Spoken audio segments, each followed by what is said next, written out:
औलाद ऐसी भी हो सकती है, आप खुद ही देख लीजिए। हेलो माँ, सूरज बोल रहा हूँ, कैसी हो? माँ मैं ठीक हूँ। बेटा यह बताओ तुम और बहू कैसे हो? हम दोनों ठीक हैं। माँ आपकी बहुत याद आती है।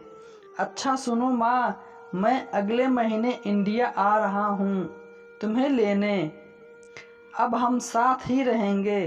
पायल कह रही थी कि माँ जी को अमेरिका ले आओ, या वहाँ अकेली बहुत परेशान हो रही होंगी।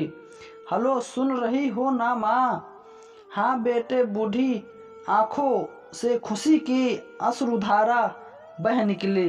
बेटे और बहू का प्यार नस नस में दौड़ने लगा। जीवन के 70 साल गुजार चुकी सावित्री ने जल्दी से अपने पल्लू से आंसू पोंछते और बेटे से बात करने लगी।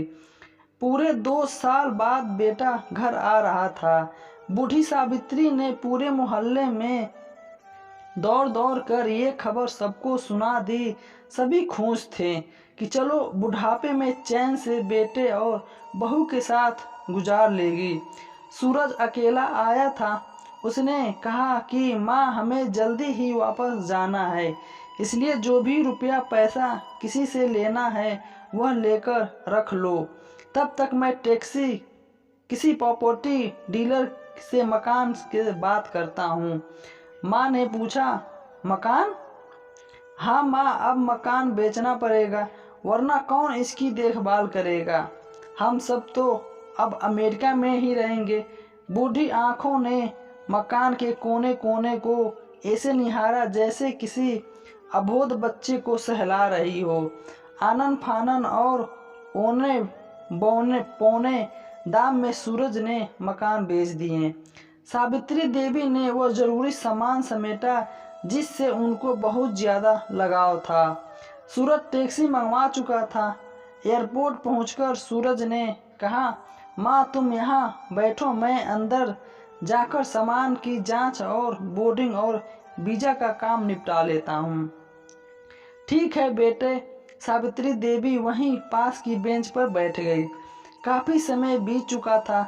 बाहर बैठी सावित्री देवी बार बार उसी दरवाजे की तरफ देख रही थी जिससे सूरज गया था, लेकिन अभी तक बाहर नहीं आया। शायद अंदर बहुत भीड़ होगी सोचकर बूढ़ी माँ आंखें फिर से टकटकी लगाए देखने लगती। अंधेरा हो चुका था।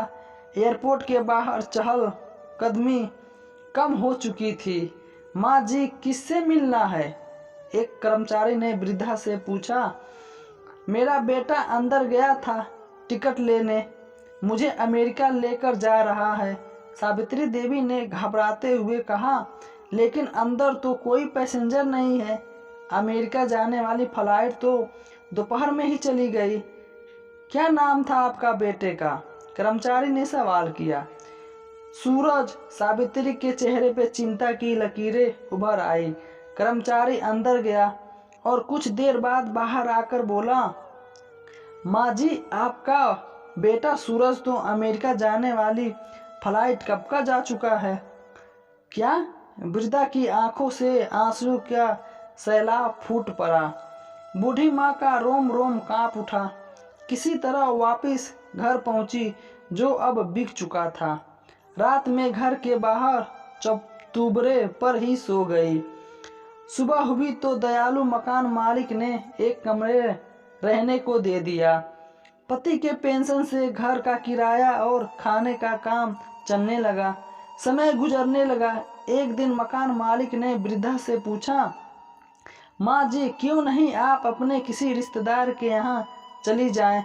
अब आपकी उम्र भी बहुत हो गई है, अकेली कब तक रह पाएंगे यहाँ? यहाँ से तो चली जाऊँ, लेकिन कल को मेरा बेटा आया तो यहाँ फिर कौन उसका ख्याल रखेगा? यह सब सुनने के बाद आँख से आंसू आने लग गए। दोस्तों, बेटे ने माँ के साथ क्या किया, लेकिन फिर भी माँ की ममता बेटे के लिए कम नहीं हुई। दोस्तों, आप लोगों से हाथ जोड़कर विनती है कि आप अपने माँ बाप का दिल ना दुखाएं। उम्मीद करता हूँ छोटी सी ये कहानी आपको अच्छी लगी हो, तो हमारे चैनल को सब्सक्राइब कीजिए।